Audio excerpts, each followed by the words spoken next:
आजकल हर बंदे के जहन में एक ही बात है, ऑनलाइन अर्निंग। ऑनलाइन आखिर पैसे कैसे कमाएं।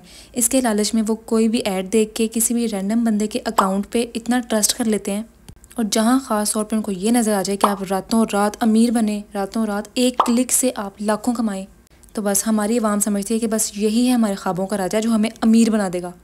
हमारी आवाम को बेवकूफ़ बनाना इसलिए भी बहुत ज़्यादा आसान है क्योंकि एक तो यहाँ पे लिटरेसी रेट कम है, लोग पढ़े लिखे नहीं हैं, लेकिन सब ये चाहते हैं कि वो पैसे कमाएं, और वो भी बग़ैर मेहनत के। हम लोग इतनी कामचोर कौम है, इतने लापरवाह हैं हम लोग के मेहनत से तो हम लोग भागते हैं, जब तक सर पे ना पड़े हम लोग कोई काम ही नहीं करते। और वैसे भी यहाँ पे आजकल इतनी महंगाई हो गई है, तो इस दौर में हर बंदा ये चाहता है कि वो ऑनलाइन कमाए और बगैर किसी स्किल के, बगैर किसी मेहनत के, बस एक क्लिक करें, टच करें, हमें पैसे आ जाने चाहिए। यकीनन आप लोगों में से बहुत से लोग होंगे जिन्होंने बहुत जगह अपने अपने पैसे ज़ाया किए होंगे, ऑनलाइन के नाम पे स्कैम हुए होंगे, तो आप लोगों ने बस ज़रूर अपनी बातें, ज़रूर अपनी स्टोरीज़ कमेंट सेक्शन में बतानी है ताकि बाकी लोगों को भी हेल्प हो। अच्छा जी, तो अब मैं बताती हूँ ऐसे ऐसे काम जो आपने ऑनलाइन के नाम पे नहीं करने, ठीक है। सबसे कॉमन ऐड जो हम सबकी नज़रों से रोज़ गुजरती है वो है राइटिंग असाइनमेंट। हाथ से लिखें और घर बैठे पैसे कमाएं। और ऐसी वीडियोस में अमूमन आपके सामने एक रजिस्टर होता है, लोग लिखा हुआ काम दिखा रहे होते हैं, हाथों में 5-5 हज़ार के नोट होते हैं, सामने लिखा होता है कि अल्हम्दुलिल्लाह इस महीने की इतनी कमाई, इस हफ्ते की इतनी कमाई। तो देखने वालों को लगता है कि वाह इतना इजी काम है, आपने सिर्फ लिखना है और आपको पैसे मिल रहे हैं घर बैठे। अब मैं बताती हूँ मेरी बात। पहले तो हम कहते हैं ना कि फ़लाँ के साथ स्कैम हुआ था, फ़लाँ के साथ स्कैम हुआ था। मैं बताती हूँ अपनी बात, ठीक है, मेरी ज़ाती बात। 1 साल पहले मैंने भी सोचा कि कुछ ना कुछ तो करना चाहिए घर बैठ के, ठीक है। मेरे सामने ऐड आई जी, ऑनलाइन असाइनमेंट, राइटिंग असाइनमेंट, ठीक है। तो मैंने उनको मैसेज किया, उन्होंने मुझे आगे से कहा कि आपने एक फॉर्म फिल करना है। फॉर्म मतलब आपको एक लंबा सा मैसेज बना के देते हैं कि आपका name, country, city, education, qualification, ऐसी ऐसी चीज़ें ना लिखी होती हैं। तो आपको लगता है कि वाओ ये तो एक प्रोफेशनल काम है, इन्होंने मुझसे डिटेल पूछी है, मतलब कि कोई वाकई कोई काम होगा। खैर जब मैंने उनको मैसेज किया, उन्होंने मुझे एक तो वो फॉर्म दिया कि आप फिल कर दें ऑनलाइन ही, ठीक है। फिर उन्होंने मुझे कहा कि आप अपनी राइटिंग दिखाएं। मैंने रजिस्टर पकड़ा और मैंने 2-3 पेजेस इतने प्यारे प्यारे लिखे कि भाई मैं काम करूँगी तो मैं उनको राइटिंग दिखाऊँ, सैंपल दिखाती हूँ, अच्छा सा दिखाऊँगी। मैंने अच्छा सा लिखाया, अच्छा सा काम लिखा, आधा घंटा लगा के, इतने मैंने मार्कर यूज़ किए, पेन यूज़ किया। खैर मैंने उनको तस्वीर भेजी, उन्होंने कहा ठीक है आप अप्रूव हो गई हैं, तो आप ऐसा करें कि आप 1000 रुपीज़ हमें भेजें पहले, फिर मैं आपको काम दूंगा। तो मैंने ये बात अपने फादर को बताई कि मुझे ना 1000 रुपीज़ भेज दें ऑनलाइन, मैंने आगे किसी को भेजने हैं। तो उन्होंने मुझसे पूछा कि आपने क्या करना है, तो मैंने उनको जब बताया तो उन्होंने कहा कि ये फ्रॉड है। लेकिन मैंने भी आप लोगों में से बहुत से लोगों की तरह कहा कि पापा को क्या पता, कोई बात नहीं, 1000 फ़ीस ही है, चलो देख लेते हैं क्या होता है। तो ना मैंने उनको 1000 रुपये भेज दिए, और जैसे मैंने उनको 1000 रुपये भेजे तो उन्होंने मुझे ना एक मैसेज भेजा, कोई मुझे टॉपिक दिया, समझो कि कोई टॉपिक है क्लाइमेटिक चेंज, ठीक है। क्लाइमेटिक चेंज पे आपने एक असाइनमेंट लिखनी है 500 वर्ड्स की, ठीक है। और साथ ही नीचे लिखा हुआ कि आपने 2 लोग ऐड करने हैं। फिर जब मैं असाइनमेंट लिख के भेजूँगी और साथ कोई और 2 लोग लाऊंगी जो उनको 2000 मतलब हज़ार पे करेंगे, फिर वो मुझे 1200 रुपये देंगे। समझ आई कि मेरी वजह से उनको 2000 का फ़ायदा होगा, फिर वो मुझे 1200 देंगे। अब सपोज़ करो कि मैं, ठीक है, मैंने असाइनमेंट लिखी, 2 बंदे लाई, उनको 2000 मिला और मुझे 1200 मिला, ठीक है।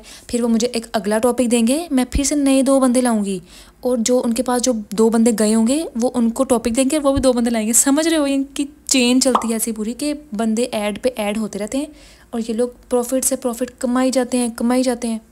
अब बंदा रोज़ 2 नए बंदे कहाँ से लाए। मैंने सोचा था, मुझे ना इतनी अक्ल थी, शुक्र है, कि जिस काम में लोग ऐड करने होते हैं ना वो काम हमेशा फ्रॉड होता है। मैंने तो पापा से इसलिए ज़िद करके पैसे मांगे थे, मुझे नहीं पता था तब। और वैसे भी ऐड जो आ रही थी ना सामने, वहाँ पे नहीं लिखा होता कि आपने लोग भी ऐड करने हैं, वहाँ पे सिर्फ ये लिखा होता है कि असाइनमेंट लिखें और पैसे कमाएं, ठीक है। तो मैंने भी सिर्फ ये पढ़ा, अगर मुझे पहले पता होता कि बंदे ऐड करने पड़ेंगे तो मैं कभी भी ना पैसे मांगती। खैर फंस तो मैं गई थी। मैंने उनसे कहा कि ना नहीं, मैंने नहीं ये वाला काम करना, मैंने लोग लेके आ रही ना, मैंने असाइनमेंट लिखनी है, तो आप मुझे मेरे पैसे वापस कर दें। उन्होंने कहा नहीं अब रिफ़ंड तो नहीं हो सकता। मैंने उनको 2-3 दफ़ा कहा कि आप मुझे पैसे वापस करें, ऐसी क्या बात है, ठीक है। उन्होंने कहा नहीं, अब पैसे आ गए हैं तो अब नहीं, ठीक है। तो मैंने उनको गुस्से में कह दिया ठीक है मेरा सदका रख लो। तो ना आगे से उन्होंने मुझे कह दिया थैंक्स। मतलब वो इतने ढीठ हो चुके हैं, उनको इतने लोग कहते होंगे इस तरह की बातें, गालियाँ देते होंगे लोग, लेकिन उनको कोई असर नहीं होता, उनको काम है सिर्फ अपने पैसे बटोरने से। खैर फिर मैंने वो काम छोड़ दिया, लेकिन पैसे तो मेरे ज़ाया हो गए। और जब पापा ने मुझसे पूछा कि हाँ भाई बताओ ना ज़रा असाइनमेंट वाला काम, तो मैंने उनसे कहा वो ना ज़रा वो लोग ऐड करे थे ये वो। पापा कहते देखा, बड़ों की मान भी लिया करो कभी। तो उस दिन मुझे समझ आया कि कीड़ा सिर्फ अमरूद में नहीं होता, बल्कि हाँ इस सिचुएशन पे मुझे वो वाला गाना याद आ रहा है, आपे बंदा सिख जांदा खा खा के ठोकरां बदामां नालों तेज़ हुंदियां, हौली हौली हासिल मकाम हुंदा आ। अभी थोड़े दिन पहले मैं अपनी एक कज़न के घर गई हुई थी, वो अभी फर्स्ट ईयर में है। वो अपनी बहन से ज़िद कर रही थी कि मुझे यार 1000 रुपीज़ दो, मैंने ऑनलाइन असाइनमेंट वाला काम करना है। तो वो तो बाई चांस मैं वहाँ थी, मैंने उसको समझाया कि नहीं ये ऐसे ऐसे काम है। फिर उसको जाके अक्ल आई कि अच्छा शुक्र उसे पहले ही पता लग गया। और इसके अलावा दूसरा काम जो आपने अवॉइड करना है वो है एफिलिएट मार्केटिंग। पावर ईगल्स का आपने नाम सुना होगा, उसमें भी यही बात है कि आपने लोग ऐड करने हैं। पहले ना मैंने 1 साल पहले ये वाला काम भी ट्राई करने की कोशिश की। मेरी एक जानने वाली थी बच्ची, वो ये काम कर रही थी। मैंने उससे कहा कि ना मुझे भी बताओ, क्योंकि उसके बड़े स्टेटस लगते थे कि लाखों कमा रही है ये वो, ठीक है। मैंने कहा वाह अच्छी बात है, ये तो कमा रही है तो मुझे भी तो कमाना चाहिए कोई, ठीक है। तो मैंने उसे इन्फॉर्मेशन दी सारी, मैंने वीडियो देखी 3-4, ठीक है। फिर मुझे समझ आया कि इसमें भी लोग ऐड करने हैं। तो मुझे ना कुछ हुआ कि मेरी इतनी मेहनत तो होगी नहीं यहाँ पे, लेकिन पैसे मुझे क्यों आएंगे। तो मेहनत के बगैर पैसे जो आ रहे हैं उसमें ज़रूर कोई ना कोई मसला होगा, ठीक है। मैंने इस पर इतना सर्च किया यूट्यूब पे, पता नहीं किस किस मौलाना को मैंने सुना, अपने इस्लामिया के टीचर से मैंने पूछा। उन्होंने कहा कि अगर आपकी इसमें मेहनत नहीं है और आप सिर्फ लोग ऐड करो, आप फिर उसकी बेस पे आपको प्रॉफिट आ रहा है तो ये गलत है, ठीक है। इस पर फतवा था। तो मैंने कहा ऐसे कामों में पढ़ना ही नहीं है। हाँ, और एक और ये जो होता है ना कि आपने एड्स देखनी है, फ़लाँ चीज़ पे क्लिक करना है, एक क्लिक से ही आपको पैसे मिल जाएंगे। वाह, क्या ये कोई अलादीन का चिराग है जो आप एक टच करेंगे और आपको पैसे निकलेंगे अंदर से। अब एक और असल वाक़या मेरी कज़न का, ठीक है। वो ना एक कोरियन कंपनी थी, व्हाट्सएप पे मैसेज आया, ठीक है, कि आपने इसी तरह आपने थोड़ा से पैसे इन्वेस्ट करने हैं पहले, ठीक है, और फिर आपने लोग ला के ऐड करने हैं। वो जो लोग आ रहे होंगे वो भी इन्वेस्ट करेंगे। फिर आपने पता नहीं दिन का ना 20 मिनट का कोई काम था, आपने किसी वेबसाइट पे जाके वो करना था, ऐड देखनी थी शायद, या पता नहीं क्या करना था, लेकिन उसमें भी मेन काम ये था कि आपने लोग ऐड करने हैं। उसने मुझसे भी पूछा कि क्या आपने इन्वेस्ट करना है, मैंने कह दिया नहीं, ठीक है, क्योंकि मुझे तो पता था कि भाई ऐसे फ्रॉड ही होंगे। लेकिन उसका शायद पहला एक्सपीरियंस था, वो नहीं मानी, उसने स्टार्ट रखा काम, और ना वो उसकी वजह से इतने लोग ऐड हुए, उसको फ़ायदा हुआ, उसको 90,000 रुपीज़ उसने कमाए। उसको हो गया 90,000 तक का प्रॉफिट, ठीक है, 2-3 महीने में। तो वो बड़ी खुश। अब उसको ये वाला काम फ्रॉड कैसे लगे, क्योंकि उसे तो पैसे आ रहे हैं। तो उसकी वजह से हमारे बाकी ख़ानदान में भी उन लोगों ने सोचा पहले कि नहीं ये स्कैम है, लेकिन जब उन्होंने देखा कि वो 90,000 कमा चुकी है, ठीक है, तो उन्होंने इन्वेस्ट करना शुरू कर दिया। किसी ने 50,000 कर दिया, किसी ने 1.5 लाख रुपए कर दिए। और जब ज़्यादा लोग ऐड हो गए तो वो कंपनी ठप बंद हो गई। अब जो एक कज़न थी उसको तो चलो फ़ायदा हो गया 90,000 का, लेकिन उसकी वजह से उसके अनइंटेंशनली जो नुकसान हुआ बाकियों का, अब वो कौन भरे। वो कंपनी बंद ही होगी, गायब ही हो गई व्हाट्सएप से, उसने सबको ब्लॉक कर दिया। अब उस कंपनी ने करोड़ों पैसे कमा लिए होंगे। किसी को अगर उसने पैसे दे भी दिए हैं, करोड़ में से कोई किसी को 90,000 दे दे तो उसका क्या नुकसान हो रहा है, ठीक है। उसने तो बस लोगों को एक ट्रस्ट बिल्ड करना होता है ना कि हम वाकई अच्छे हैं, हम वाकई कुछ कर रहे हैं, ठीक है। तो आपने ऐसी कंपनी से हमेशा दूर रहना है। अगर आप लोग आजकल कर भी रहे हो तो उसको छोड़ दो, अपनी वजह से दूसरों को भी ना फंसाओ। अब ये सुन के हो रहा होगा कि क्या ऑनलाइन सारे फ्रॉड है, लेकिन लोग इतना कमाते भी तो हैं।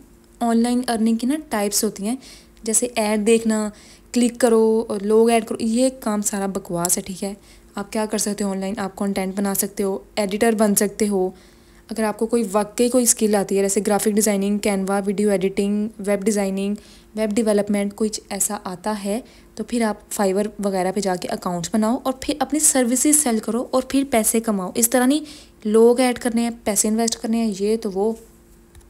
और ये ना ऐसे गलतियाँ काफ़ी ज़्यादा स्टूडेंट्स करते हैं, ठीक है, क्योंकि उनको होता है कि हम पॉकेट मनी कमाएं, साथ साथ कुछ ना कुछ तो अपना निकाल ही लेना यूनिवर्सिटी में या कॉलेज में। तो इसके लिए मैंने एक वीडियो बनाई थी कि how to earn money online as a student, ठीक है। तो वो आप ज़रूर देख लेना, डिस्क्रिप्शन बॉक्स में आपको मिल जाएगी, अगर नहीं तो आप चैनल में जाकर देख लेना, ऊपर ही है वीडियो, ठीक है। तो बस बहुत समझा लिया मैंने। अगर अभी भी कोई इसने बेवकूफ़ी की ना तो फिर वो अपना ज़िम्मेदार खुद है, ठीक है। आपके साथ या आपके रिलेटिव्स में किसी ना किसी के साथ ऐसा फ्रॉड ज़रूर हुआ होगा, ऐसा नहीं हो सकता। पाकिस्तान में बहुत ज़्यादा फैला हुआ ये आम फ्रॉड है, ठीक है। तो वो कमेंट सेक्शन में ज़रूर बताना, ताकि कोई अगर बेवकूफ़ बच्चा इन्वेस्ट करना चाह रहा है, अगर उसको लग रहा है कि मेरी सारी बातें फ़जूल हैं, तो उसे थोड़ी अक्ल आए, ठीक है, और उसे थोड़ी, ठीक है ना, फिर समझिए मैं क्या कहना चाह रही हूँ। ओके, बस यही थी वीडियो। और अब अल्लाह हाफिज़, बल्कि अल्लाह ही हाफिज़।